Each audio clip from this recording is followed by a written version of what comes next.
तभी होती है एक परफेक्ट शुरुआत।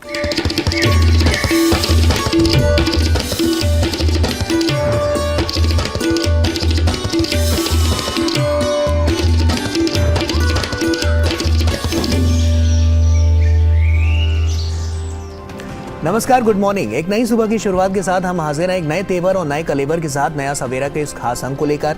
मैं हूं गौरव श्रीवास्तव और मेरे साथ मेरे सहयोगी हैं आंचल गुराटी गुंबर। शुक्रिया गौरव। अगले घंटे में हम आपको दिखाएंगे देश और दुनिया से जुड़ी तमाम बड़ी खबरें। बड़ी खबरों में बात होगी संसद सत्र में। जिस तरह से हम देख रहे हैं मानसून सत्र चल रहा है और गतिरोध लगातार बरकरार है मणिपुर के मुद्दे पर, तो क्या वो गतिरोध टूटेगा? वहीं प्रधानमंत्री का राजस्थान में जिस तरह से सीकर में प्रधानमंत्री किसान के तहत लगभग 17,000 करोड़ रुपए की 14वीं किस्त वो जारी करने वाले हैं और गुजरात को नया एयरपोर्ट हम बोल सकते हैं वो मिलने वाला है। इसके बारे में भी हम करेंगे आगे बातचीत। बात होगी कारोबार जगत की, लेकिन सबसे पहले रुक करते हैं सुर्खियों का।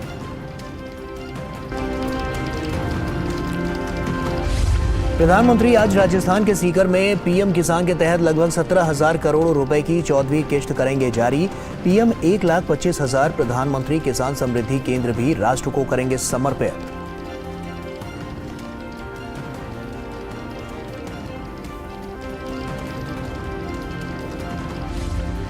प्रधानमंत्री गुजरात दौरे पर राजकोट अंतर्राष्ट्रीय हवाई अड्डे का करेंगे उद्घाटन। 860 करोड़ रुपए से अधिक की विभिन्न विकास परियोजनाओं की भी होगी शुरुआत।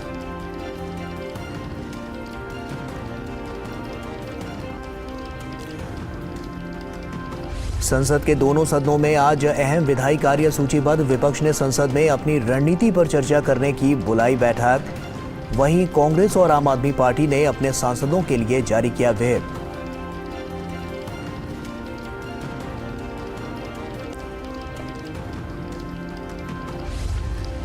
वित्त मंत्री वैश्विक रसायन और पेट्रोकेमिकल्स विनिर्माण हब के तीसरे शिखर सम्मेलन का करेंगे उद्घाटन। नई दिल्ली में आयोजित 2 दिवसीय सम्मेलन का मकसद भविष्य की संभावित चुनौतियों का समाधान करना।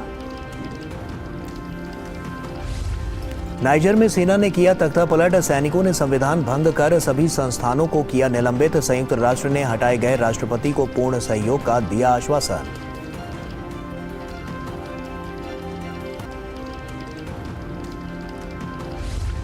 खेल की खबरों में भारत और वेस्टइंडीज के बीच एक दिवसीय श्रृंखला का पहला मैच आज बारबाडोस में टेस्ट सीरीज पर कब्जा करने के बाद बुलंद हौसलों के साथ मैदान पर उतरेगी टीम इंडिया।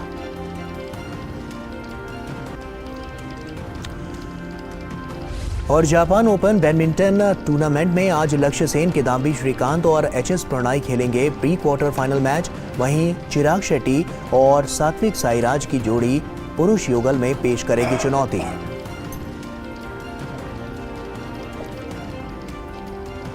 तो नया सवेरा में सबसे पहले बात करते हैं देश भर से जुड़ी कुछ खास खबरों की। तो प्रधानमंत्री नरेंद्र मोदी आज राजस्थान का दौरा करने वाले हैं। वे राजस्थान के सीकर में कार्यक्रम में विभिन्न विकास परियोजनाओं का शिलान्यास और लोकार्पण करेंगे। प्रधानमंत्री 1,25,000 प्रधानमंत्री किसान समृद्धि केंद्र राष्ट्र को समर्पित करेंगे और सल्फर लेपित यूरिया गोल्ड का भी उद्घाटन होगा। इसके साथ ही प्रधानमंत्री किसान सम्मान निधि के तहत लगभग 17,000 करोड़ रुपए की 14वीं किस्त लाभार्थियों को जारी करेंगे। देखिए इससे जुड़ी खास रिपोर्ट। प्रधानमंत्री नरेंद्र मोदी गुरुवार को राजस्थान के सीकर में राज्य के लिए कई विकास परियोजनाओं का शुभारंभ करेंगे। इस दौरान पीएम मोदी विभिन्न विकास परियोजनाओं का शिलान्यास और लोकार्पण करेंगे। किसानों को लाभ पहुंचाने वाले एक महत्वपूर्ण कदम के रूप में प्रधानमंत्री 1.25 लाख पीएम किसान समृद्धि केंद्र राष्ट्र को भी समर्पित करेंगे। वहीं किसान सम्मान निधि के तहत लगभग 17,000 करोड़ रुपए की 14वीं किस्त लाभार्थियों को जारी की जाएगी। प्रधानमंत्री आदरणीय नरेंद्र मोदी जी ने जिस तरह से किसानों के कल्याण की योजनाएं बनाई है, आज चाहे किसान सम्मान निधि हो, चाहे 10,000 एफपीओ बनाने का हो, एग्रीकल्चर इंफ्रास्ट्रक्चर फंड हो, नई टेक्नोलॉजी हो, तो ये जो किसानों के जीवन में परिवर्तन जो आया है उसको लेकर निश्चित रूप से किसानों में उत्साह है। प्रधानमंत्री यूरिया गोल्ड लॉन्च करेंगे। यह यूरिया एक नई किस्म की है जो सल्फर से लेपित होगी। सल्फर लेपित यूरिया की शुरुआत से मिट्टी में सल्फर की कमी की समस्या का समाधान हो पाएगा। कार्यक्रम के दौरान प्रधानमंत्री डिजिटल वाणिज्य के ओपन नेटवर्क पर 1500 किसान उत्पादक संगठनों को शामिल किए जाने का शुभारंभ करेंगे। ONDC डिजिटल मार्केटिंग, ऑनलाइन भुगतान, व्यवसाय से व्यवसाय और व्यवसाय से उपभोक्ता लेन देन तक सीधी पहुंच के साथ FPO को सशक्त बनाता है। उनके आगमन पर क्षेत्र के लोगों में पूरी शेखावाटी में एक उत्साह का वातावरण है। लाखों की संख्या में लोग यहाँ पर आ रहे हैं। जहाँ मोदी जी एक जनसभा को संबोधित करेंगे, उसके साथ साथ में वो कुछ नए इवेंट भी करेंगे। एक नई चीज़ और लेकर के आ रहे हैं, किसान कैसे समृद्ध हो, खेती कैसे तकनीकी की हो। इसलिए किसान समृद्धि केंद्र के रूप में 1.25 लाख समृद्धि केंद्र पूरे देश में बनेंगे, जिसमें 250 केंद्र सीकर में भी बनेंगे। राजस्थान में स्वास्थ्य अवसंरचना के क्षेत्र में एक बड़ा विस्तार होगा। पीएम मोदी चित्तौड़गढ़, धौलपुर, सिरोही, सीकर और श्री गंगानगर में 5 नए मेडिकल कॉलेजों का उद्घाटन करेंगे और 12 बूंदी, करौली, झुंझुनू, सवाई माधोपुर, जैसलमेर और टोंक में 7 मेडिकल कॉलेज की आधारशिला रखेंगे। ब्यूरो इनपुट के साथ अनुज यादव की रिपोर्ट, DD न्यूज, जयपुर। तो काफ़ी महत्वपूर्ण ये पूरा दौरा प्रधानमंत्री नरेंद्र मोदी का होने वाला है। ऐसे में किसानों को लेकर और किसानों के हित को लेकर लगातार हमने देखा है कि केंद्र सरकार काम करती हुई नजर आ रही है। ऐसे में आज का दिन काफ़ी अहम हो जाता है इन मायनों में, क्योंकि साफ तौर पर जैसा कि हमने देखा है कि जो तमाम विकास की जो परियोजनाएं हैं उसमें किसान का जो योगदान रहा है, उसमें भी कहीं ना कहीं हम देख रहे हैं कि आगे बढ़कर सरकार लगातार काम करती हुई नजर आ रही है प्रधानमंत्री नरेंद्र मोदी के नेतृत्व में। ऐसे में ये दौरा काफ़ी खास होने वाला है और तमाम जो यहाँ पर आज जो सौगातें प्रधानमंत्री नरेंद्र मोदी देंगे वो कहीं ना कहीं एक नई इबारत लिखती हुई नजर आएगी। अनुज यादव सीकर से हमारे साथ हमारे सहयोगी जुड़ चुके हैं। अनुज का रुख करते हैं। अनुज, गुड मॉर्निंग।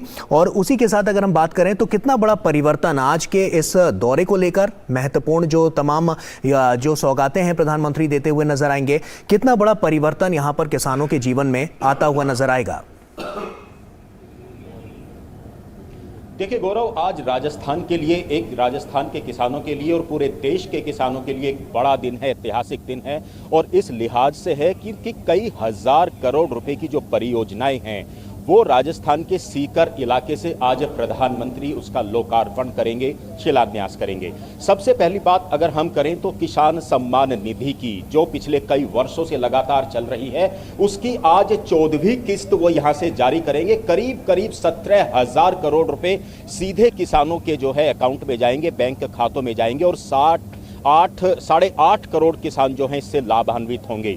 आज का जो ये कार्यक्रम है राजस्थान के सीकर जिले में, इसको PM सम्मान का नाम इसको दिया गया है। PM किसान सम्मान रैली का एक तरीके से जो है इसको नाम दिया गया है, क्योंकि यहाँ पर जब सरकारी जो ऑफिशियल कार्यक्रम यहाँ पर होगा उसके बाद लाखों की संख्या जो यहाँ लोग आएंगे उनको भी PM संबोधित करेंगे। एक जनसभा, बड़ी जनसभा है, उसको भी संबोधित करेंगे। लेकिन PM किसान सम्मान निधि की किस्त जारी करने के साथ साथ यहाँ पर प्रधानमंत्री राजस्थान के लिए 5 बड़े हॉस्पिटल्स जो हैं उसका यहाँ पर आज उद्घाटन करेंगे और 7 का शिलान्यास करेंगे। तो इस लिहाज से हम कह सकते हैं कि आज बड़ा दिन है यहाँ के किसानों के लिए, देश के किसानों के लिए बड़ा दिन। साथ ही जिस सल्फर लेपित यूरिया का हम जिक्र कर रहे हैं अनुज, वो अपने आप में किसानों की मिट्टी की उत्पादकता बढ़ाएगा और राष्ट्र का, हम कह सकते हैं, अन्नदाता मुस्कुराएगा। ये तो एक बात हुई, लेकिन ये जो किसान समृद्धि केंद्र हैं ये किस हिसाब से किसानों के जीवन में खुशहाली की नई बयार लेकर आएंगे? देखिए, केंद्र सरकार का और मोदी सरकार का लगातार सबसे बड़ा फोकस रहा है कृषि और किसान आंचल। और किसानों को जब तक समृद्ध नहीं किया जाएगा देश के अंदर समृद्धि नहीं आ सकती। ये शुरू से ही इस बात को प्रधानमंत्री नरेंद्र मोदी बोलते रहे हैं और इसी का एक बड़ा, सबसे बड़ा कारण है क्योंकि एक इस तरह की जो बुकलेट है वो यहाँ किसानों को दी जा रही है जिसमें साफ तौर पर लिखा हुआ है 9 साल सेवा, सुशासन और गरीब कल्याण। इसके अंदर बताया गया है कि बजट में किस तरीके से अभूतपूर्व वृद्धि की गई है।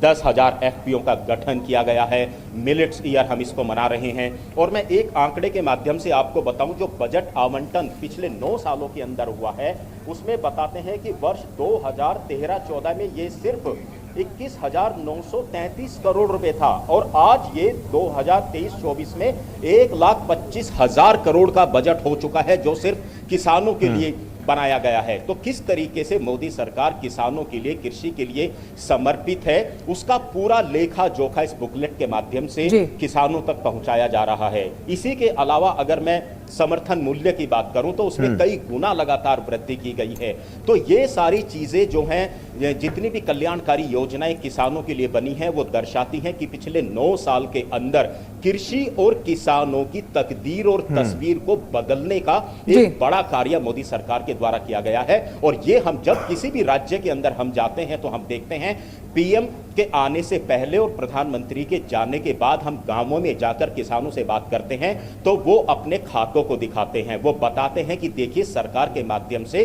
किस तरीके से लगातार आर्थिक उनको सहायता मिलती है। और सबसे बड़ी बात जो आपने कहा, नीम कोटेड जो यूरिया था, पहले देखिए यूरिया की कालाबाजारी होती थी, किसानों तक वो पहुंचता नहीं था, नकली दूध बनाने के अंदर काम आता था। जब उसको नीम कोटेड कर दिया गया तो उसकी कालाबाजारी रुकी। अब सल्फर कोटेड यूरिया उसकी आज से शुरुआत करेंगे। ये उससे ज्यादा, नीम कोटेड जो यूरिया है उससे भी ज्यादा अच्छा काम फसलों पर करता है और उसकी लागत भी कम आएगी। तो कुल मिलाकर आज कई परियोजनाओं के माध्यम से कई हजार करोड़ रुपए की जो आज है यहाँ पर शिलान्यास और उद्घाटन आज किसानों के लिए प्रधानमंत्री सीकर की धरती से करेंगे। गौरव, अनुज, स्वास्थ्य क्षेत्र की जब हम बात करते हैं तो अगर हम वहां पर देखें तो वहां पर स्थिति क्या कहती है, क्योंकि जो मेडिकल कॉलेज हैं उनकी आधारशिला भी आज प्रधानमंत्री नरेंद्र मोदी यहां पर रखते हुए नजर आएंगे और साथ ही साथ उद्घाटन भी करते हुए नजर आएंगे। तो ऐसे में आपसे यह समझना चाहूंगा कि अभी वहां पर मौजूदा स्थिति स्वास्थ्य को लेकर क्या है और इससे कितना फायदा वहां के लोगों को मिलेगा।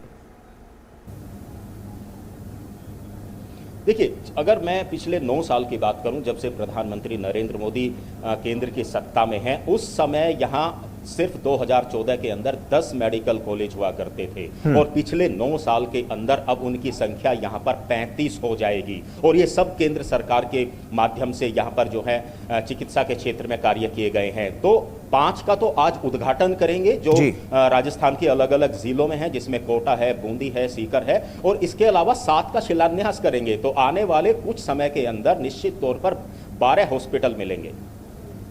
चलिए, और चलिए अनुज, आप लगातार इस पर नज़र बनाए रखिएगा। हम लगातार इस मुद्दे पर आपसे आगे भी अपडेट्स लेते रहेंगे। बहुत बहुत शुक्रिया इन तमाम जानकारियों को हमसे साझा करने के लिए। तो ख़ास तौर पर अगर राजस्थान की बात की जाए, अभी कुछ ही महीनों पहले की बात है जब वहाँ के किसान धरने पर बैठे थे, क्योंकि बहुत सी ऐसी योजनाओं का लाभ था जो केंद्र सरकार देना चाहती थी वहाँ राज्य सरकार को, क्योंकि वहाँ पर कांग्रेस का शासन है, वो उन तक नहीं पहुँचा। तो आज जिस तरह से ये तमाम योजनाएं उन्हें समर्पित की जाएंगी तो राष्ट्र का जो और ख़ास तौर पर अन्नदाता है वो मुस्कुराता हुआ नजर आएगा। बिल्कुल। और इसी के साथ वक्त यहाँ पर एक छोटे से ब्रेक का हो गया है, जल्द लौटते हैं। होंगे बच्चे स्वस्थ भले भूलेगा बचपन, इन्हें पिलाओ मुगली घुट्टी 555। सुनती हो, पप्पू मिला था। पप्पू कह रहा था कि जब तक हमारी बिटिया 2 साल की नहीं हो जाती तब तक हम दूसरे बच्चे की प्लानिंग ही नहीं करेंगे। क्यों भाई? क्योंकि 80% मानसिक विकास तो उसका उसी समय होता है, दूसरा भी अभी हो गया तो दोनों पे ध्यान कौन देगा? समझ गए चाचा जी। बच्चों में अंतर उनके विकास और माँ की सेहत के लिए जरूरी है। तब तक कंडोम का इस्तेमाल हर बार। बच्चों में अंतर बनाए उनकी लाइफ बेहतर। तो ब्रेक के बाद एक बार फिर से आप सभी का स्वागत है। आइए खबरों में आगे बढ़ते हैं और बात करते हैं प्रधानमंत्री की एक बार फिर, जहां प्रधानमंत्री नरेंद्र मोदी राजस्थान के बाद आज गुजरात के दौरे पर भी जाएंगे। प्रधानमंत्री राजकोट में अंतर्राष्ट्रीय हवाई अड्डे का उद्घाटन करेंगे। राजकोट में नया हवाई अड्डा न केवल राजकोट के स्थानीय ऑटोमोबाइल क्षेत्र के विकास में योगदान देगा, बल्कि ये पूरे गुजरात में व्यापार, पर्यटन, शिक्षा और तमाम जो औद्योगिक क्षेत्र हैं उसमें प्रोत्साहन भी प्रदान करेगा। आइए जानते हैं इस रिपोर्ट के जरिए। देश भर में हवाई यातायात सुविधा में सुधार के प्रति प्रधानमंत्री के विजन को राजकोट में नए अंतर्राष्ट्रीय हवाई अड्डे के विकास से गति मिलेगी। ग्रीनफील्ड हवाई अड्डे को कुल 2500 एकड़ से अधिक भूमि क्षेत्र पर 1400 करोड़ रुपए से अधिक की लागत से विकसित किया गया है। नए हवाई अड्डे में आधुनिक तकनीक और स्थायी सुविधाओं का मिश्रण है। 3040 मीटर का एक रनवे है और इसमें 14 पार्किंग बेस है। यहाँ पे एक ही टाइम पे 14 पार्किंग एयरक्राफ्ट को पार्क कर सकते हैं हम यहाँ पे। और एक इस बिल्डिंग का ये एयरपोर्ट का एक बहुत बड़ा हिस्सा है कि ये राजकोट एयरपोर्ट, राजकोट सिटी को डेवलपमेंट करने के लिए और सौराष्ट्र सिटी के लिए डेवलपमेंट के लिए ये एयरपोर्ट बहुत ही लोगों को मदद करेगा। टर्मिनल भवन गृह 4 एकीकृत आवास मूल्यांकन के लिए ग्रीन रेटिंग के अनुरूप है और नया टर्मिनल 2 आवरण वाली छत प्रणाली, स्काईलाइट्स, LED लाइटिंग, निम्न ताप अवशोषण जैसी विभिन्न सतत विकास सुविधाओं से सुसज्जित है। ये कलवर्ट जो है लाइक पुलिया है, उसका बड़ा साइज होता है जिसका डाया जो है वो 4 उसके बराबर है, गेट्स के बराबर है और ये 700 मीटर का है। ये एशिया में पहला कलवर्ट है इस तरह का जो रनवे के नीचे से क्रॉस कर रहा है। हम जो नई बिल्डिंग बना रहे हैं वो DGU है जिसकी वजह से AC लीकेज कम होगा, नेचुरल लाइट ज्यादा होगी। हवाई अड्डे के टर्मिनल का डिजाइन राजकोट की सांस्कृतिक जीवंतता से प्रेरित है और यह लिप्पन कला से लेकर डांडिया नृत्य तक के कला रूपों को अपने जीवंत बाहरी अग्रभाग और शानदार आंतरिक सज्जा के माध्यम से चित्रित करेगा। हवाई अड्डा स्थानीय वास्तुकला विरासत का प्रतीक होगा और गुजरात के काठियावाड़ क्षेत्र की कला और नृत्य रूपों के सांस्कृतिक गौरव को प्रतिबिंबित करेगा। राजकोट में नया हवाई अड्डा न केवल राजकोट के स्थानीय ऑटोमोबाइल उद्योग के विकास में योगदान देगा, बल्कि यह पूरे गुजरात में व्यापार, पर्यटन, शिक्षा और औद्योगिक क्षेत्रों को भी प्रोत्साहन प्रदान करेगा। राजकोट न केवल गुजरात के लिए बल्कि भारत के लिए भी एक महत्वपूर्ण आर्थिक केंद्र है और तेजी से विकास के लिए भी तैयार है। बेहतर हवाई कनेक्टिविटी से इसके लघु और भारी उद्योगों को बहुत ज्यादा फायदा होगा और ये हवाई अड्डा अंतर्राष्ट्रीय बाजारों के लिए जब अपना दरवाजा खोलेगा तो औद्योगिक विकास में भी वृद्धि होगी, जिससे अनगिनत नए रोजगार के अवसर भी पैदा होंगे। क्या पर्सन अजीत के साथ मैं तापस भट्टाचार्य, दूरदर्शन समाचार, राजकोट। और तापस हमारे सहयोगी राजकोट से हमारे साथ जुड़ रहे हैं। तापस का रुख करते हैं। तापस, साफ तौर पर लोगों के सपनों को आज नए पंख मिलने वाले हैं। ये सौगात किन मायनों में बहुत खास होने वाली है और कितना बड़ा आज का दिन होने वाला है इन सौगातों को लेकर?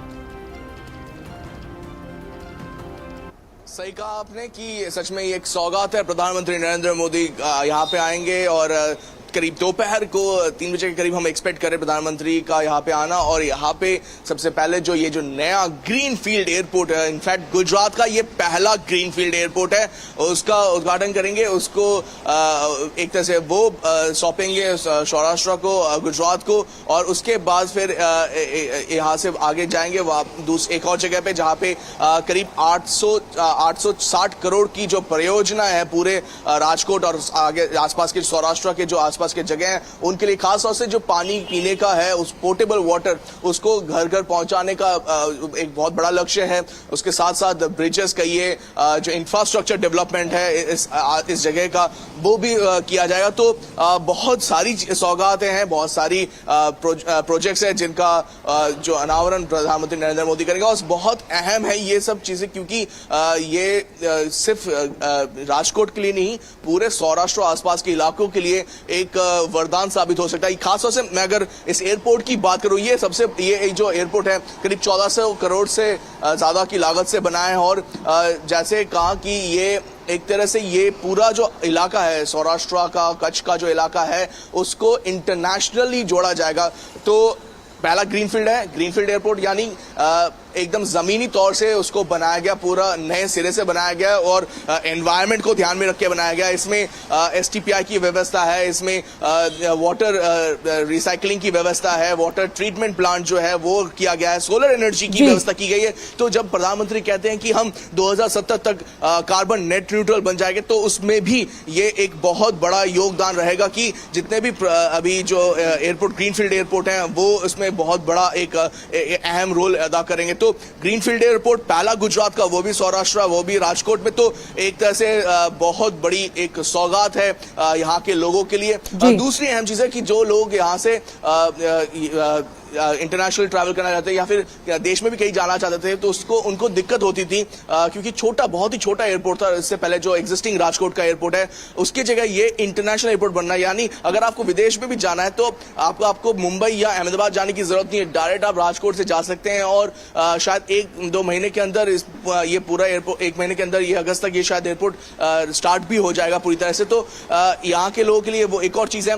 तीसरी जो अहम चीज है वो है कि जो यहाँ के जो बिजनेस कम्युनिटी है उनको अगर अपना सामान भेजना था, क्योंकि यहाँ पे बहुत ज़्यादा बिजनेस चलता है, इंडस्ट्रीज हैं, तो उनको अपना सामान अगर जल्द से जल्द कहीं पे भेजना होता था, वो एक दिक्कत थी। लेकिन अब वो दिक्कत खत्म हो जाएगी, क्योंकि ये जो एयरपोर्ट है वो कार्गो के लिए।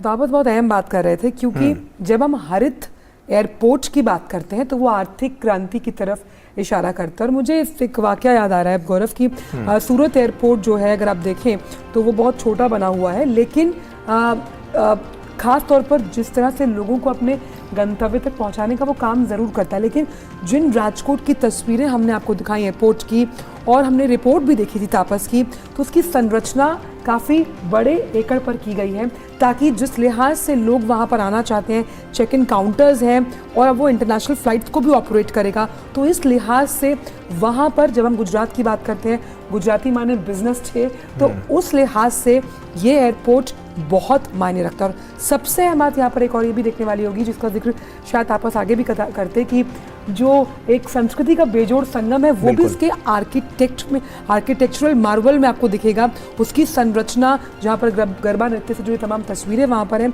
उसके लिहाज से आपको साफ पता लगेगा कि आप राजकोट के पहले ई ग्रीन फील्ड जो एयरपोर्ट है गुजरात के उस पर खड़े हैं। बिल्कुल आंचल, हम जैसा कि हमने देखा है कि बीते कुछ सालों में कनेक्टिविटी पर खास फोकस किया गया है और जोड़ने का भी काम किया गया है कि जैसे जिस जगह की जो चीज़ सबसे ज़्यादा प्रसिद्ध है उसको कैसे कनेक्टिविटी के जरिए और तेजी से दूसरे जगहों पर पहुंचाया जाए, इसको लेकर केंद्र सरकार जो है वो प्रतिबद्ध नजर आई है। और इसके लिए क्योंकि ये अर्थव्यवस्था में एक कह सकते हैं कि एक बड़ी छाप छोड़ता हुआ नजर आता है, और इकोनॉमिकल फैक्टर को जब हम देखते हैं, चाहे वो किसी भी प्रदेश को लेकर बात की जाए, तो ऐसे में इकोनॉमिकल फैक्टर को और आगे बढ़ाता हुआ ये कनेक्टिविटी के लिए साफ तौर पर बहुत ज़्यादा महत्वपूर्ण हो जाता है। चलिए, हम आपस से आगे भी चर्चा करते रहेंगे, लेकिन फिलहाल वक्त एक छोटे से ब्रेक का है।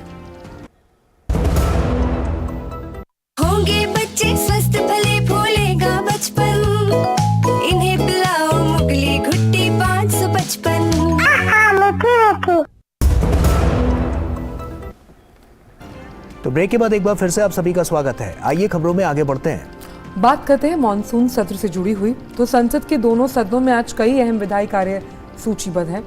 लोकसभा में कोयला और खान मंत्री प्रहलाद जोशी आज अपतट क्षेत्र खनिज संशोधन विधेयक 2023 पेश करेंगे। इसके अलावा जन विश्वास बिल को भी चर्चा और पारित करने के लिए सूचीबद्ध किया गया है। वहीं कानून मंत्री अर्जुन राम मेघवाल निरसन और संशोधन विधेयक 2022 पर चर्चा और इसे पारित करने का प्रस्ताव करेंगे।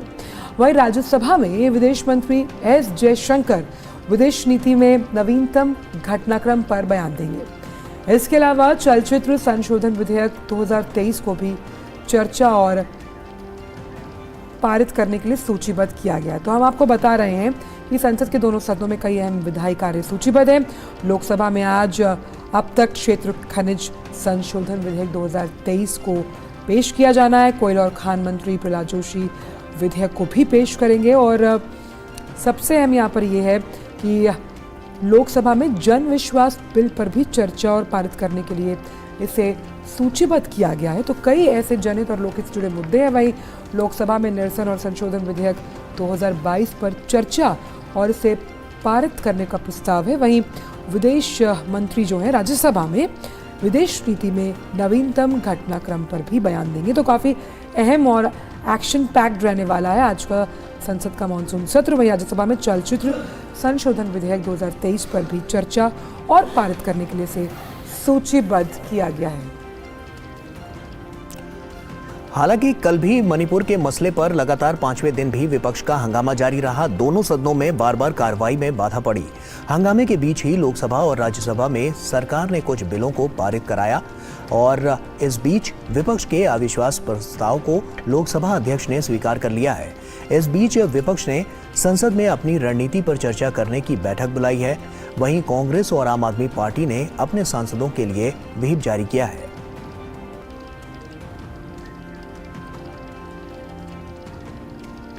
और मॉनसून सत्र के दौरान चल रहे गतिरोध का हल निकालने के लिए राज्यसभा के सभापति जगदीप धनखड़ ने कल विभिन्न राजनीतिक दलों के नेताओं से मुलाकात की। राज्यसभा सभापति ने सत्ता पक्ष और विपक्ष के अनेक नेताओं के साथ मुलाकात की। इसके अलावा समाजवादी पार्टी, बीजू जनता दल और लेफ्ट पार्टी के नेता भी मुलाकात के लिए पहुंचे। इस दौरान उप सभापति हरिवंश और कांग्रेस की तरफ से जयराम रमेश भी सभापति के साथ मुलाकात में शामिल थे। और संसद में जिस तरह से कार्रवाई चल रही है या कहें गतिरोध बरकरार है, इस पर बात करने के लिए राजेश राज हमारे साथ जुड़ गए। राजेश, सुप्रभात आपको। लगातार हमने देखा है कि विपक्ष कई मंचों पर, चाहे हम बात करें संसद सत्र की, ये कहता है कि भाई संविधान खतरे में है, लेकिन जिस तरह से कभी नीतियों का हवाला देकर, कभी ये कहकर कि संसद में आकर प्रधानमंत्री बयान दे मणिपुर के मुद्दे पर, तब नहीं नजर आता कि संविधान खतरे में, क्योंकि वो लोकतांत्रिक प्रणालियों की धज्जियां उड़ाते हैं। देखिए, विपक्ष जिस तरीके से सदन के भीतर और सदन के बाहर लगातार जिस तरीके से हंगामा बरपाने की कोशिश कर रहा है, इससे न सिर्फ डेमोक्रेसी का नुकसान हो रहा है, बल्कि करोड़ों रुपए जो जनता के चुने हुए प्रतिनिधि संसद पहुंचते हैं, अपने संसदीय क्षेत्र की बातों को रखने की कोशिश करते हैं, उनके लिए ये मौका जो है कई वर्षों से हाथ नहीं लग पा रहा है। खासकर वैसे सांसद जो पहली बार चुनकर आए हैं, चाहे वो लोकसभा में हो या फिर राज्यसभा में हो, उनके मन में एक जोश और उमंग का वातावरण हमेशा देखने को मिलता है कि वो अपने संसदीय क्षेत्रों की बातों को सदन के पटल पर रखें और जनता के हक हुकूक की लड़ाई वहां पर लड़ें। लेकिन ऐसा ना होने पर वो मायूस दिखाई पड़ते हैं। और विपक्ष की तरफ से अगर बात करें तो आम आदमी के पार्टी के सांसद संजय सिंह को पिछले दिनों राज्यसभा के सभापति जो जगदीप धनखड़ हैं, उन्होंने बाहर का रास्ता दिखा दिया था। वो लगातार धरना प्रदर्शन जो है वो अभी भी कर रहे हैं। और विपक्ष के नेता जो मल्लिकार्जुन खड़गे हैं, कल जो राज्यसभा के सभापति ने जो नेताओं को बुलाया था, उसमें विपक्ष के नेता मल्लिकार्जुन खड़गे भी थे उस बैठक में, जयराम रमेश भी थे।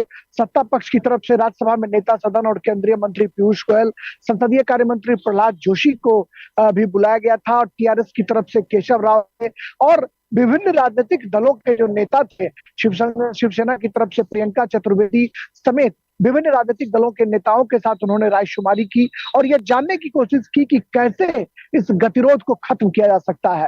लेकिन लोकसभा में जिस तरीके से गौरव गोगोई ने सरकार के खिलाफ अविश्वास प्रस्ताव लाने के लिए लोकसभा अध्यक्ष से प्रे किया है, लोकसभा अध्यक्ष ने कहा है कि हम उसकी तिथि जो है वो मुकर्रर करेंगे। तो तमाम लोगों से रायशुमारी के बाद लोकसभा में अविश्वास प्रस्ताव पर चर्चा कब हो, इसके लिए लोकसभा के जो अध्यक्ष हैं ओम बिरला, वो तमाम राजनीतिक दलों के नेताओं के साथ रायशुमारी करेंगे और उसके बाद फिर ये तय किया जाएगा कि कब उस पर चर्चा हो। लेकिन मणिपुर हिंसा के मामले में जिस तरीके से विपक्ष सदन के भीतर और सदन के बाहर प्रधानमंत्री से बयान को लेकर जो है हंगामा खड़ा कर रहा है, उसका पटाक्षेप पहले ही दिन हो जाना चाहिए था, क्योंकि प्रधानमंत्री नरेंद्र मोदी लोकसभा में सदन के नेता हैं, देश के नेता हैं, और वो जब मीडिया से मुखातिब हुए आंचल, तो उन्होंने पहले ही दिन मणिपुर पर अपना वक्तव्य जो है वो जाहिर कर दिया था, और ऐसे में गेम विपक्ष के पाले में था। लेकिन विपक्ष अब प्रधानमंत्री से बयान की मांग कर रहा है जो कहीं से भी तर्कसंगत दिखाई नहीं पड़ता। राजेश, राज्यसभा सभापति ने जिस तरह से तमाम जो राजनीतिक दल हैं उनके नेताओं से जो बातचीत की है, क्या उसमें कुछ हल निकलता हुआ नजर आ रहा है? देखिए, उन्होंने बुलाया था तमाम लोगों को, और जो तस्वीरें आपने दिखाई हैं उसमें तो यही देखने को मिला है कि तमाम जो पॉलिटिकल पार्टीज के लीडर हैं वो उस बैठक में शामिल हुए, और कल जो है वो शाम में उन्होंने यह जानने समझने की कोशिश की कि कैसे इस मुद्दे का हल निकाला जा सकता है। और कल भी आपने देखा कि जो संविधान संशोधन विधेयक हिमाचल प्रदेश की एक जनजातीय वर्ग को शामिल किए जाने को लेकर था, उसको राज्यसभा के भीतर हंगामे के बीच पारित कराया गया, और जो विपक्ष था, विपक्ष ने सदन से बहिर्गमन कर दिया था, बायकॉट कर दिया था, और इसी बीच चर्चा कराई गई और फिर विधेयक को पारित कराना जो है वो सत्ता पक्ष की मजबूरी हो गई थी, क्योंकि सदन के भीतर विपक्ष के लोग थे नहीं, और शोर शराबे के वजह से इन तमाम लोगों ने बायकॉट कर दिया था, और उसके बाद विधेयक को पारित कराया गया। तो सत्ता पक्ष की ये मजबूरी है कि वो सदन के भीतर फ्लोर मैनेजमेंट के जरिए विधेयकों को पारित कराए, चूंकि शुरू में ही आपने देखा कि 31 विधेयक जो है वो सदन के पटल पर रखे गए थे, और महज कुछ ही विधेयक जो हैं वो सदन से पारित हो चुके हैं, जो बाद में राष्ट्रपति के अनुमोदन के बाद कानून का शक्ल लेंगे। तो ये मॉनसून सत्र का दूसरा हफ्ता है गौरव, और इस दूसरे हफ्ते में अब तक कोई ठोस विधायी कार्य जो है नहीं हो पाए हैं। आज देखना होगा कि आज क्या कुछ विपक्ष अपनी स्ट्रेटजी अपनाता है और राज्यसभा के सभापति के साथ जो मीटिंग हुई है तमाम नेताओं की, उसका क्या कुछ फलाफल निकलता है ये 11 बजे ही पता चल पाएगा। चलिए, आप नजर बना के रखिएगा। राजेश, बहुत बहुत शुक्रिया इन तमाम जानकारियों को लेकर। और जिस तरह से अविश्वास प्रस्ताव की बात कर रहा है विपक्ष, तो नंबर भी उनके पास नहीं है और कहीं ना कहीं वो अपना इस मास्टर स्ट्रोक को खेलने की तैयारी में है कि अगर इसको वो पेश करते हैं तो प्रधानमंत्री को वो सदन में बुलाकर इस पर जवाब मांग पाएंगे। बिल्कुल। वक्त यहाँ पर एक छोटे से ब्रेक का हो गया। ब्रेक के उस पर खबरें और भी हैं, बने रहिए डीडी न्यूज के साथ। होंगे बच्चे स्वस्थ भले फूलेगा बचपन, इन्हें पिलाओ मुगली घुट्टी 555। बेमौसम बारिश, आंधी और तूफान की चिंता भूल जाओ, फसल बीमा कराओ, सुरक्षा कवच पाओ। हमने फसल बीमा योजना को अधिक प्रभावी बनाया, उसके दायरे में ज्यादा किसानों को लाए। खरीफ फसल के लिए बीमा पंजीकरण शुरू हो चुका है, शीघ्र पंजीकरण कराएं। फसल बीमा कराओ, सुरक्षा कवच पाओ। ब्रेक के बाद सभी का स्वागत है नया सवेरा में। और आइए अब खबरों में आगे बढ़ते हैं। आपको बता दें कि रसायन और उर्वरक मंत्रालय आज नई दिल्ली में भारत में वैश्विक रसायन और पेट्रोकेमिकल विनिर्माण केंद्र विषय पर शिखर सम्मेलन के तीसरे संस्करण का आयोजन कर रहा है। इस 2 दिवसीय शिखर सम्मेलन का उद्घाटन वित्त मंत्री निर्मला सीतारमण करेंगी। ये शिखर सम्मेलन वैश्विक नेताओं, अधिकारियों, प्रमुख उद्योगपतियों, राज्य सरकारों और दुनिया भर के विशेषज्ञों को भारतीय रसायन और पेट्रोकेमिकल उद्योग के क्षेत्र में प्रमुख विकास और आगे बढ़ने पर चर्चा करने के लिए एक साथ लाएगा। शिखर सम्मेलन का उद्देश्य भविष्य की संभावित रणनीतियों को विकसित करना और उन चुनौतियों का समाधान करना है जो भारत और दुनिया भर में रसायन और पेट्रोकेमिकल उद्योग को आकार देंगे।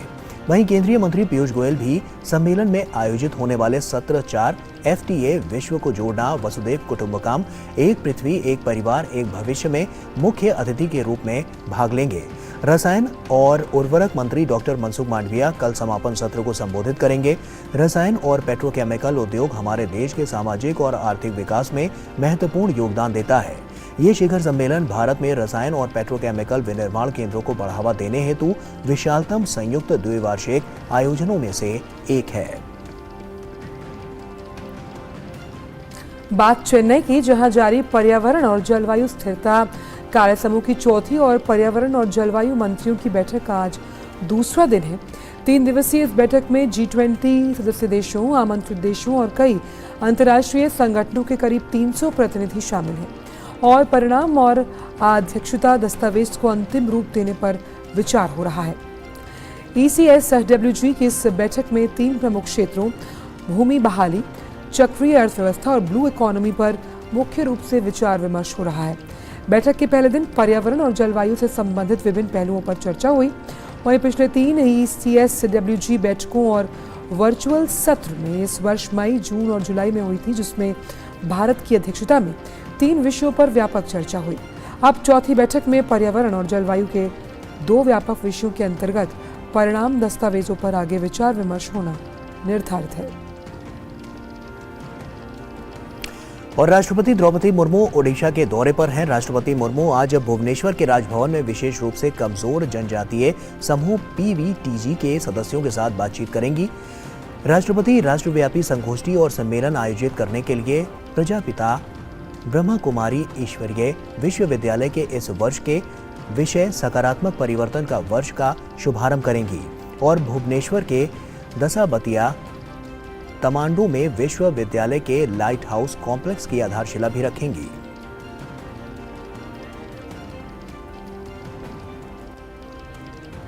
केंद्रीय गृह मंत्री अमित शाह आजादी के अमृत महोत्सव के तहत आज दिल्ली में कुतुब मीनार परिसर में मेरा गांव मेरी धरोहर पहल के रूप में एक डिजिटल मंच की शुरुआत करेंगे। कार्यक्रम के दौरान अमित शाह अलग अलग गांव के ग्रामीणों के साथ एक संवाद भी स्थापित करेंगे। संस्कृति मंत्रालय ने इंदिरा गांधी राष्ट्रीय कला केंद्र के साथ मिलकर राष्ट्रीय सांस्कृतिक मानचित्रण मिशन के तहत मेरा गांव मेरी धरोहर नामक एक परियोजना शुरू की। मेरा गांव मेरी धरोहर के माध्यम से लोगों को भारत की विविध और जीवंत सांस्कृतिक विरासत को जानने का अवसर मिलेगा। इस परियोजना का मुख्य उद्देश्य भारत की समृद्ध संस्कृति और ग्रामीण समुदायों में आर्थिक विकास, सामाजिक सद्भाव और कलात्मक विकास का मार्ग प्रशस्त करना है। मंत्रालय ने कहा कि व्यापक पोर्टल हर गांव के बारे में आवश्यक जानकारी प्रदर्शित करता है, जिसमें उसकी भौगोलिक स्थिति, जनसंख्यीय पहलू और पारंपरिक पोशाक, आभूषण, कला और शिल्प, मंदिर, मेले, त्योहार और अन्य बहुत से विवरण शामिल हैं। और वाराणसी के विवादित ज्ञानवापी परिसर के एएसआई सर्वे पर लगी रोक के मामले में इलाहाबाद हाईकोर्ट में आज दोपहर फिर सुनवाई होगी। इलाहाबाद हाईकोर्ट में कल सुनवाई हुई और इस मामले में लगी रोक को आज तक के लिए बढ़ा दिया गया था। आज सुनवाई होने तक स्टे बरकरार रहेगा। एएसआई के अतिरिक्त निदेशक ने कल हाईकोर्ट में एक हलफनामा दायर कर कहा था कि सर्वेक्षण के दौरान संरचना में कोई क्षति नहीं होगी।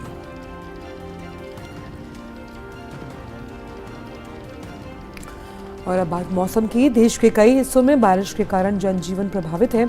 मुंबई सहित कई जिलों में बारिश का अलर्ट जारी किया गया। मौसम विभाग ने पुणे, सतारा और रत्नागिरी में भारी बारिश की चेतावनी दी है। मौसम विभाग ने आज के लिए रत्नागिरी में रेड अलर्ट जारी किया। वहीं मुंबई, ठाणे, पालघर, रायगढ़, सिंधुदुर्ग जिलों में ऑरेंज अलर्ट जारी किया गया। मुंबई के निचले इलाकों में भारी बारिश से जल जमाव होने लगा। वहीं महाराष्ट्र के उप मुख्यमंत्री अजीत पवार ने वीडियो कॉन्फ्रेंसिंग के माध्यम से राज्य में भारी बारिश, बाढ़ की स्थिति पर समीक्षा बैठक की। मौसम की स्थिति को देखते हुए अधिकारियों ने आज मुंबई के सभी स्कूलों, कॉलेजों और शैक्षणिक संस्थानों में छुट्टी घोषित कर दी है। और वहीं तेलंगाना के कई इलाकों में कल भारी बारिश हुई। भारी बारिश के कारण तेलंगाना के महबूबाबाद जिले में आम जीवन अस्त व्यस्त हो गया। मूसलाधार बारिश के कारण कई जिलों में बाढ़ जैसी स्थिति बन गई थी। मौसम विभाग ने आज तेलंगाना के लिए रेड अलर्ट जारी किया है। मौसम विभाग ने भविष्यवाणी की है कि राज्य के कई इलाकों में भीषण बारिश दर्ज की जाएगी। वहीं तेलंगाना के मुलुगु में भारी बारिश के बाद अचानक आई बाढ़ के कारण राष्ट्रीय राजमार्ग पर जल भराव हुआ। मुलुगु में मोतियाला धारा झरने के पास भारी बारिश के कारण 42 पर्यटक फंस गए। एनडीआरएफ की टीम पुलिस के साथ मिलकर फंसे पर्यटकों को सुरक्षित स्थान पर पहुंचाने का काम कर रही है। जम्मू कश्मीर प्रशासन ने 30 साल से अधिक समय के बाद श्रीनगर में गुरु बाजार से डल गेट तक मुहर्रम जुलूस निकालने की अनुमति देने का फैसला किया। 33 सालों बाद शिया समुदाय 8वें मुहर्रम के आज़ादारी का जुलूस सशर्त निकाल रहे हैं। दूसरे लोगों को जुलूस के दौरान कोई दिक्कत ना हो, इस कारण इसका समय सुबह 6 से 8 बजे तक रखा गया। जम्मू कश्मीर के एडीजी विजय कुमार ने कहा कि जुलूस के दौरान सुरक्षा के पुख्ता इंतजाम किए गए हैं। और पूरा सिक्योरिटी अरेंजमेंट किए, 3 टायर सिक्योरिटी प्रोवाइड कर रहे हैं और ठीक रहेगा, स्मूथली रहेगा। सारे ऑफिसर रात के 2 बजे से ही डिप्लॉयड हैं। और आइए अब देखते हैं दुनिया भर की कुछ खास खबरें।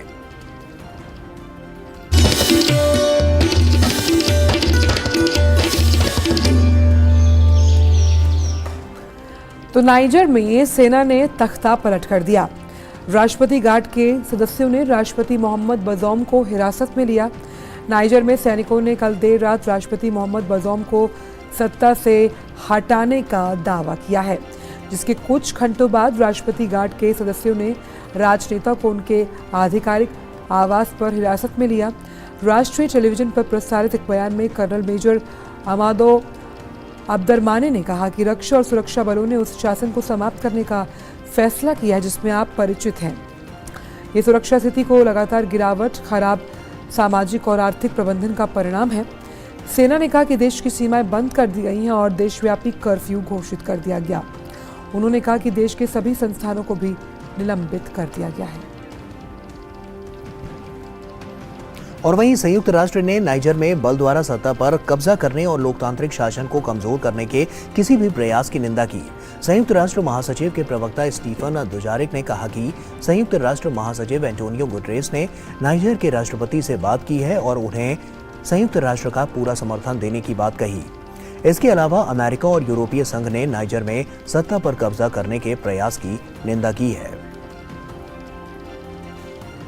संयुक्त राष्ट्र सुरक्षा परिषद में रूस के कैथेड्रल पर हमले और काला सागर अनाज समझौते पर हुई जो चर्चा है, उसमें संयुक्त राष्ट्र ने रूस और यूक्रेन से मौलिक मानवाधिकार का सम्मान और इसे सुरक्षित रखने की अपील की। संयुक्त राष्ट्र के प्रतिनिधि ने रूस से यूक्रेन के संरक्षित सांस्कृतिक विरासतों पर हमले तुरंत रोकने का आग्रह किया। वहीं अमेरिका ने कहा कि सभी देश जो हैं वो रूस से वैश्विक खाद्य सुरक्षा पर हमलों को रोकने और काला सागर अनाज पहल का विस्तार करने का आग्रह करना चाहते हैं। वहीं ब्रिटेन ने यूक्रेन में कैथेड्रल पर रूसी हमले को आम समुदाय के दिल पर हमला बताया। वहीं रूस ने इस बैठक में बोलने से इनकार कर दिया। और अमेरिका में नौसेना के 2 लड़ाकू पायलट और एक पूर्व खुफिया अधिकारी ने कांग्रेस में उन्नत क्षत्रियों को पकड़ने की गवाही दी है और इन अधिकारियों ने कांग्रेस समिति के सामने खुलासा किया है कि अमेरिकी सरकार के पास अनआइडेंटिफाई फ्लाइंग ऑब्जेक्ट से जुड़े कुछ सबूत मौजूद हैं। अमेरिकी वायुसेना के पूर्व खुफिया अधिकारी सेवानिवृत्त मेजर डेविड ग्रुश ने खुलासा किया है कि अमेरिकी सरकार के पास यूएफओ का अंतरिक्ष यान भी है। अधिकारियों ने कहा है कि अमेरिकी सरकार को इन यूएफओ को लेकर ज्यादा पारदर्शी होना चाहिए और ये राष्ट्रीय सुरक्षा के लिए खतरा हो सकते हैं। हाउस ओवरसाइट उप समिति के समक्ष हुई सुनवाई में रिपब्लिकन और डेमोक्रेटिक सांसद मौजूद रहे। पिछले सप्ताह व्हाइट हाउस के राष्ट्रीय सुरक्षा परिषद के प्रवक्ता जॉन किर्बी ने कहा था कि यूएपी का प्रशिक्षण रेंज पर प्रभाव पड़ता है और पायलट जब प्रशिक्षण से बाहर होते हैं और ऐसी चीजें देखते हैं तो इसके बारे में उन्हें कम ही जानकारी होती है। खबर ग्रीस से, जहां के जंगलों में लगी आग से जनजीवन अस्त व्यस्त हो चुका है। सरकार और प्रशासन की कोशिश है कि आग पर जल्द से जल्द काबू पा लिया जाए। वहीं आग की चपेट में कई रिहायशी इलाके आ चुके हैं। आग की वजह से 2 लोगों की जान चली गई। ग्रीस के फायर ब्रिगेड अधिकारी ने जानकारी दी, पिछले 24 घंटों में ही 61 जंगलों में आग फैल चुकी है। जंगलों में आग लगने की वजह से देश भर के तापमान में बढ़ोतरी दर्ज की गई। और सीरिया के मध्य सागरीय पोत शहर लताकिया के पास जंगलों में आग लग गई। आग लगने के कारण दूर दूर तक धुएं के बादल देखे गए। भूमध्य सागर के बहुत बड़े भूभाग में भीषण लू चल रही है और कई जगहों पर लगी आग पर काबू पाने के लिए अग्निशामक प्रयास कर रहे हैं।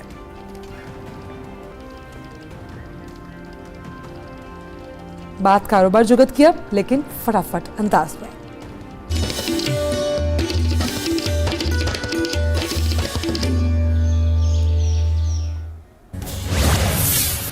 लगातार बढ़ती महंगाई के चलते अमेरिका के फेडरल रिजर्व बैंक ने ब्याज दरों में 25 बेसिस अंकों की बढ़ोतरी की है। इस बढ़ोतरी के बाद देश में ब्याज दरों का बेंचमार्क 5.25 से 5.50% की रेंज में पहुंच गया है। अमेरिका में ब्याज दरें 22 साल के उच्च स्तर पर पहुंच गई हैं।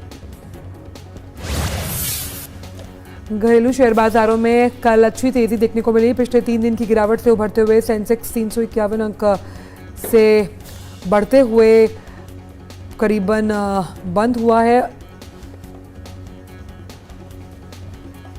66,707 पर और निफ्टी में भी बढ़त देखी गई। रेल मंत्री अश्विनी वैष्णव ने बताया कि वंदे भारत ट्रेनों पर पत्थर फेंके जाने की घटनाओं से रेलवे को 2019 से अब तक 55 लाख रुपए से अधिक का नुकसान हुआ है। रेल मंत्री ने कहा है कि पथराव की घटनाओं में शामिल रहने के मामले में 151 लोगों को गिरफ्तार किया गया है।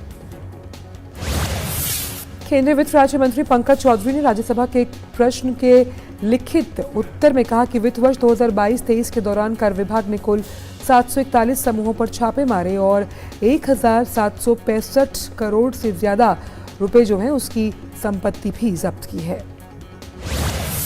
केंद्रीय नागर विमानन मंत्री ज्योतिरादित्य सिंधिया ने कहा है कि पिछले कुछ साल में विमानन क्षेत्र में तेजी से वृद्धि हुई है और बेड़े का आकार 2013 में 400 विमानों से बढ़कर अब 700 हो गया है। अगले 5 साल में ये संख्या 1500 तक बढ़ने की संभावना है।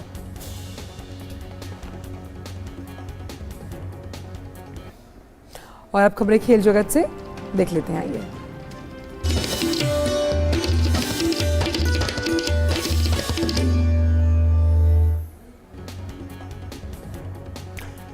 जापान ओपन बैडमिंटन टूर्नामेंट के प्री क्वार्टर फाइनल मैच में आज भारत के किदांबी श्रीकांत और एचएस प्रणय कोर्ट पर उतरेंगे। अंतिम 16 में लक्ष्य का सामना जापानी खिलाड़ी से होगा, जबकि किदांबी श्रीकांत की भिड़ंत हमवतन एचएस प्रणय से होगी। टूर्नामेंट के पुरुष युगल मैच में सात्विक साईराज और चिराग शेट्टी की भारतीय जोड़ी भी आज प्री क्वार्टर फाइनल मैच खेलेगी। भारत और वेस्टइंडीज के बीच वनडे सीरीज की शुरुआत आज से हो रही है। 3 मैचों की सीरीज का पहला मैच बारबाडोस के किंगस्टन ओवल में खेला जाएगा। इससे पहले टेस्ट सीरीज में भारतीय टीम वेस्टइंडीज को हरा कर आ रही है। आज भारत की कोशिश अपनी जीत के सिलसिले को कायम रखने पर होगी। ऑस्ट्रेलिया और इंग्लैंड के बीच आज एशेज सीरीज का 5वां और आखिरी मुकाबला खेला जाएगा। इस सीरीज में ऑस्ट्रेलिया 2-1 के अंतर से आगे है। वहीं बारिश के कारण मैनचेस्टर में चौथा टेस्ट ड्रॉ पर समाप्त हुआ था। आज होने वाले मुकाबले में इंग्लैंड की कोशिश सीरीज को बराबर करने की होगी। वहीं ऑस्ट्रेलियाई टीम इस मैच को जीतकर सीरीज अपने नाम करना चाहेगी। आईसीसी ने ताज़ा टेस्ट रैंकिंग जारी कर दी। नवीनतम रैंकिंग में भारत के युवा सलामी बल्लेबाज यशस्वी जायसवाल को बड़ा फायदा हुआ। वो 11 पायदान ऊपर चढ़कर 63वें स्थान पर पहुंचे। वहीं भारतीय टीम के कप्तान रोहित शर्मा की रैंकिंग में भी हुआ सुधार। बल्लेबाजों की ताज़ा रैंकिंग में रोहित 10वें स्थान पर पहुंच गए। बार्सिलोना में चल रहे 4 देशों की मेंस इन्विटेशनल टूर्नामेंट में भारत और नीदरलैंड्स के बीच मैच 1-1 से ड्रॉ रहा। भारत की तरफ से कप्तान हरमनप्रीत सिंह ने पेनल्टी कॉर्नर को गोल में तब्दील करते हुए 12वें मिनट में एकमात्र गोल किया, जबकि नीदरलैंड के ब्रिंकमैन जैस्पर ने 39वें मिनट में गोल दागकर मुकाबला ड्रॉ करा दिया।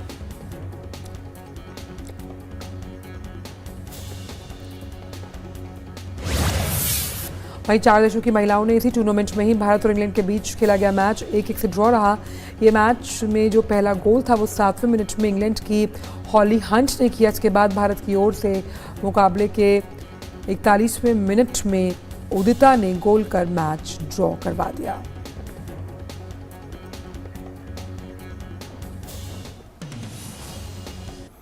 और आइए अब खबरें देखते हैं सिने जगत से फटाफट अंदाज में।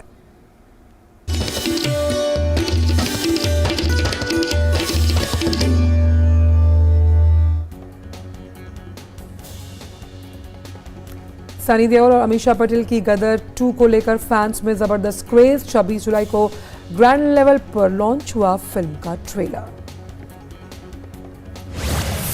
अभिनेत्री सोनम कपूर ने हाल ही में कहा है कि वो प्रोफेशनल फैमिली एंटरटेनर फिल्मों के साथ बॉलीवुड में वापसी करना चाहती हैं। रोहित शेट्टी अजय देवगन के साथ 11वीं फिल्म सिंघम अगेन आने वाली है, जिसका फैंस कर रहे हैं बेसब्री से इंतजार। अभिनेता फ्रेडी दारूवाला अपने अभिनय से खास उन्होंने पहचान बनाई है। दरअसल आईना फिल्म के साथ अंतर्राष्ट्रीय स्तर पर अपनी शुरुआत करने के लिए पूरी तरह से तैयार है। अभिनेता अक्षय कुमार की फिल्म OMG 2 इन दिनों चर्चा का विषय है। खबर आ रही है कि CBFC की रिवाइजिंग कमेटी ने अक्षय कुमार स्टारर फिल्म को विवादास्पद बताया है। राष्ट्रीय प्रोडक्शन और जियो स्टूडियो के बैनर तले बन रही फिल्म दोनों का टीजर रिलीज हो गया है। आयुष्मान खुराना की आगामी फिल्म ड्रीम गर्ल 2 का फर्स्ट लुक पोस्टर जारी। 25 अगस्त को होने वाली है फिल्म रिलीज। और अब बात एक खूबसूरत पहल की।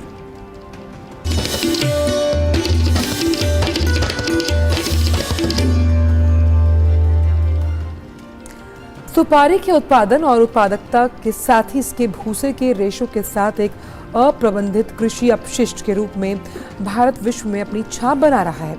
अक्सर सुपारी के भूसे को कचरे के ढेर में डाला जाता रहा, लेकिन अब सुपारी का भूसा रेशा कई नए उत्पादन के रूप में इस्तेमाल हो रहा है और इससे बनने वाली वस्तुएं विदेशों में एक्सपोर्ट भी हो रही हैं। यकीन नहीं होता तो आइए आपका परिचय कराते हैं शिवमोगा के एक ऐसे दंपत्ति से जो सुपारी के भूसे के रेशे से अपने आय का उन्होंने से जरिया बना लिया और लंदन, यूरोप जैसे देशों में इसके लिए एक बड़ी मार्केट भी खड़ी कर दी। जानते हैं इस रिपोर्ट के जरिए।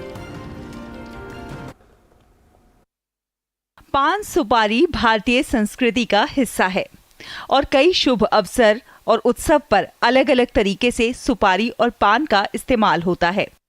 कर्नाटक के मलनाड क्षेत्र में शिवमोगा में सुपारी की खेती एक बड़ा व्यवसाय है और पूरे देश में यहाँ से सुपारी खरीदी जाती है। लेकिन सुपारी के साथ जुड़ा एक नया व्यवसाय देश विदेश में आकर्षण का केंद्र बन रहा है। ये है सुरेश SR और उनकी पत्नी मैथिली, जो शिवमोगा में सुपारी के भूसे से बने रेशे से कई अनोखे उत्पाद तैयार कर रहे हैं। और इसके जरिए वो कई लोगों के लिए रोजगार का जरिया भी उपलब्ध करा रहे हैं। सुरेश सुपारी के रेशे से खूबसूरत सजावट की चीजें जैसे ट्रे, प्लेट, हैंडबैग तैयार करते हैं और उसे बाजार में बेचते हैं। इन चीजों की बाजार में खूब मांग है। हम सुपारी के भूसे को रिसाइकिल करके रोजमर्रा के काम में आने वाली चीजें बनाते हैं। ये वस्तुएं सस्ती होने के साथ ही टिकाऊ भी है और सबसे बड़ी बात कि ये पर्यावरण के अनुकूल है। सुपारी के कचरे के निस्तारण की समस्या से निजात भी मिली है। हमारी बनाई हुई वस्तुओं की विदेशों में भी खूब डिमांड है। इससे हम अपनी सोच से ज्यादा बेहतर कमाई कर रहे हैं। अब तक सुपारी के रेशे को प्रदूषण और पर्यावरण में हानिकारक पदार्थ माना जाता था, लेकिन सुरेश ने अब सुपारी के रेशे को सोने की राशि में बदल दिया है। इस रेशे से बनी चप्पलों की खूब मांग है, क्योंकि वो स्वस्थ और कंफर्ट के लिए अच्छी मानी जा रही हैं। रेशे से लेदर के सामान बनाकर इससे वस्तुएं भी बनाई जा रही हैं, और जब ये बेकार होती हैं, तो कूड़े के तौर पर पर्यावरण को प्रदूषित भी नहीं करती, क्योंकि इस रेशे को बायोकेमिकल से ट्रीट किया जाता है। सुरेश को इस छोटे से व्यवसाय को शुरू करने के लिए केंद्र से 20 लाख रुपए का लोन भी मिला है। सुरेश की पत्नी भी उनके इस काम में खूब साथ देती हैं। मैं इस काम में हाथ बटाती हूँ। ये हमारे लिए स्वयं उद्योग का बहुत अच्छा आइडिया था। इसमें बहुत लाभ मिलता है। सुरेश की इस पहल से अब दूसरे सुपारी उत्पादक किसान भी इसे आमदनी का जरिया मान रहे हैं और खुद ये उद्योग शुरू करना चाहते हैं। सुरेश के नवाचार की बढ़ती लोकप्रियता को देखते हुए अब विद्यालयों में इसे उदाहरण के तौर पर बच्चों को बताया जा रहा है। सुरेश के बढ़ते व्यवसाय और विदेशों में इन वस्तुओं की बढ़ती मांग को देखकर शिवमोगा के लोग इसे भूसे में सोना तलाश करने वाली बात कह रहे हैं। Bureau report, DD news. और आइए नया सवेरा में अब बात कर लेते हैं मौसम की।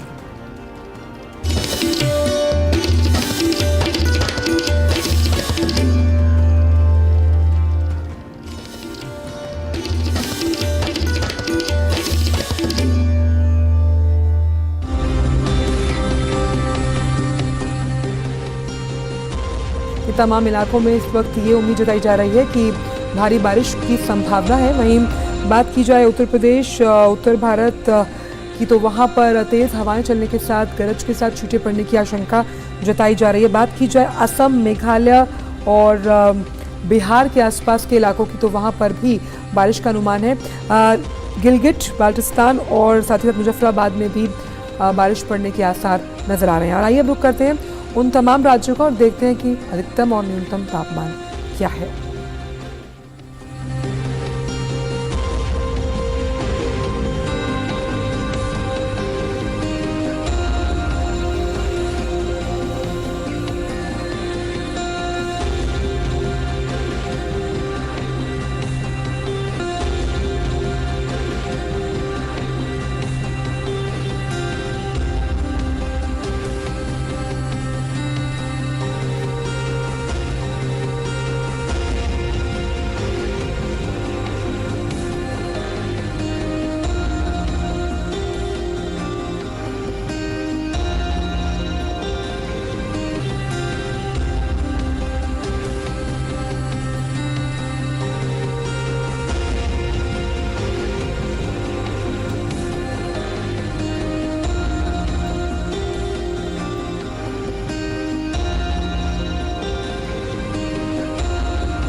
और इसी के साथ नया सवेरा के इस अंक में बस आज के लिए इतना ही, लेकिन जाने से पहले आंचल आपको ले चलते हैं चीन के बीजिंग में, जहां आयोजित रूस के प्रसिद्ध बोल्शोई बैले डांस की ये मनमोहक झलकियां हैं। आप चाय की चुस्कियों के साथ आनंद लीजिए इन दृश्यों का, लेकिन हमें दीजिए इजाजत। नमस्कार। नमस्कार।